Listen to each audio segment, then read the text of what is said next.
ये उनसे पूछ लीजिएगा कि मेयर के चुनाव में उनका क्या सेटलमेंट हुआ था या विधानसभा के चुनाव में उनका क्या सेटलमेंट हुआ था। ये पूरी शहर की जनता जानती है।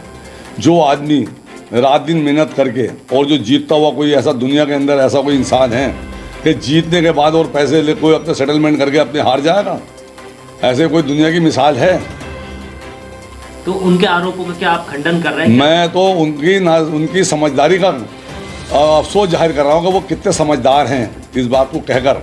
और ऐसे लोगों के क्या मुँह लगना है जिनकी कोई हैसियत ही नहीं है, जो पैसे लेके चुनाव लड़ते हैं। अच्छा, एक बात वो ये कह रहे हैं कि आपने जो वोट हासिल किए हैं 1 लाख लगभग 47,000, तो ये आपने मुसलमानों को बरगला के लिए हैं। वो ये कह रहे हैं कि आप निर्दलीय चुनाव लड़ लें, मैं भी निर्दलीय चुनाव लड़ लेंगे, देखेंगे कौन कितना पानी में है। तो उस पर क्या कहना चाहेंगे? ऐसा है, वो राष्ट्रीय पार्टी से चुनाव लड़ रहे थे अभी, और मैं प्रदेश की जो प्रदेश की पार्टी है मैं उससे लड़ रहा था। तो चुनाव तो यही देख लीजिएगा, मैं एक समाजवादी पार्टी जो प्रदेश स्तर की पार्टी है और जो कांग्रेस है वो राष्ट्रीय पार्टी है, उसका ही मुकाबला देख लीजिएगा। वो 5,000 वोट लेकर आए हैं और मुकाबला कर रहे हैं 1,47,602 वोट वाले से। तो उनकी तो मुझे समझदारी पे बड़ा अफसोस है।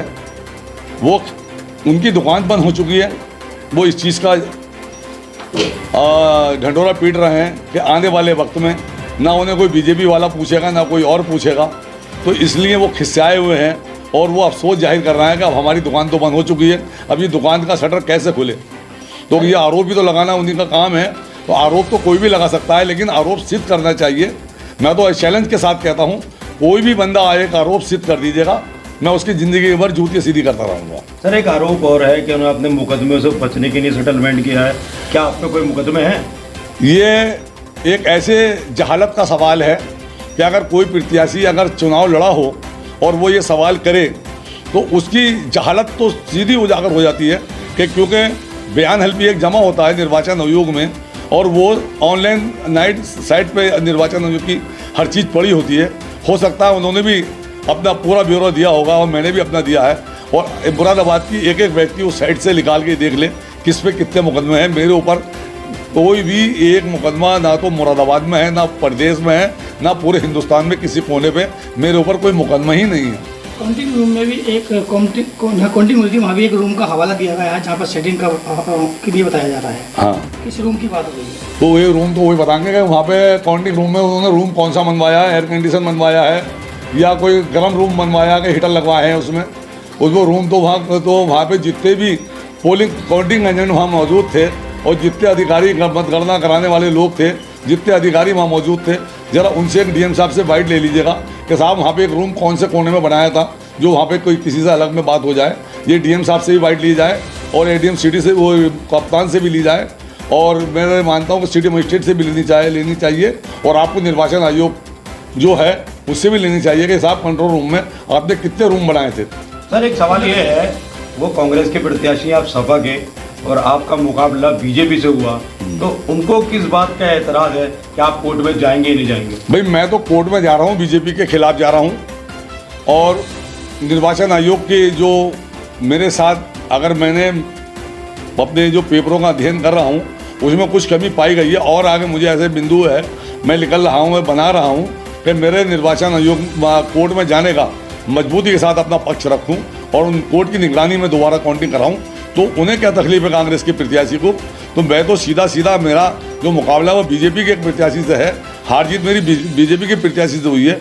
और जो सवाल आप ये कर रहे हैं कि कोर्ट में जाने का उनको क्या लाभ है या क्या नुकसान है, तो वो तो बीजेपी की भाषा बोल रहा है ना, क्योंकि वो बीजेपी के एजेंट है, उन्हें तकलीफ इस बात की है।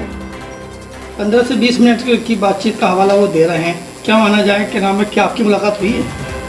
भैया, मुझे तो यही नहीं मालूम कि 15 से 20 मिनट की वहाँ पे मुलाकात किस जगह पे हुई होगी।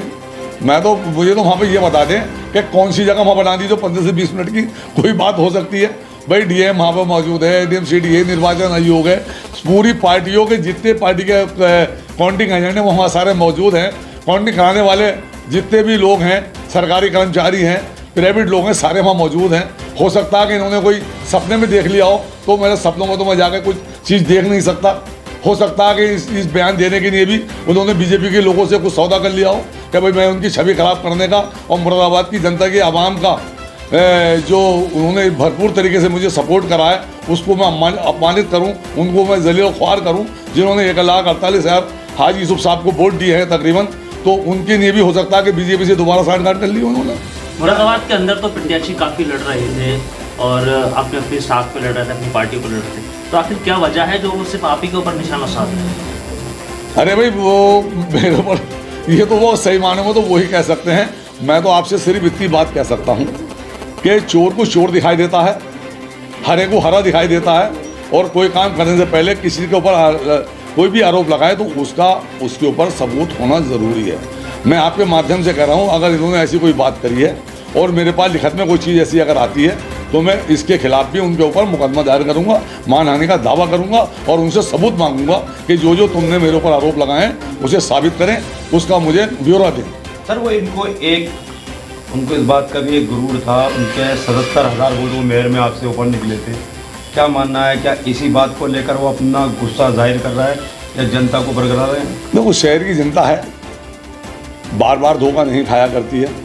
पूरी शहर की जनता, उनके आपस के लोग, उनके साथ के रहने वाले लोग, हो सकता है आप पत्रकार हो, आपको भी जानकारी होगी कि उन्हें कौन डील कर रहा था, कैसे डील हो रही थी, चाहे वो मेयर का चुनाव हो, चाहे वो विधानसभा का चुनाव हो सकता है वो आने वाले मेयर के चुनाव के लिए फिर किसी से सौदेबाजी करें और उन्हें ये अफसोस हो कि अब हमें हमसे कोई सौदा भी करने नहीं आएगा क्योंकि हमारी दुकान बंद हो चुकी है। हमें इतने वोट मिले हैं, कहीं कहीं तो नोटा को इससे ज़्यादा वोट मिल जाते हैं, कहीं कहीं आज़ाद उम्मीदवार को उससे ज़्यादा वोट मिल जाते हैं, तो वो उन्हें अफसोस इस बात का नहीं है, अफसोस इस बात का है कि उनकी दुकान बंद हो गई है। सर आपका एक सवाल था कि जनता ने मुझे चुना, उनका आपने शुक्रिया भी अदा किया और कुछ आपने ये भी कहा था कि ऐसे लोगों से सावधान रहें जो जनता को बरकरार रहे। नहीं, मैं तो वो मिसाल हो गई कि जा गड्ढा हुआ पानी बढ़। ऐसे लोगों से कोई भी चुनाव हो, चाहे कोई भी चुनाव लड़ रहा हो, ऐसे वोट कटवा लोगों से, ऐसे लोगों से हमेशा होशियार रहें जो अपना ज़मीर, अपना ईमान बेचकर कम पैसों में सस्ता करते हैं कौम का।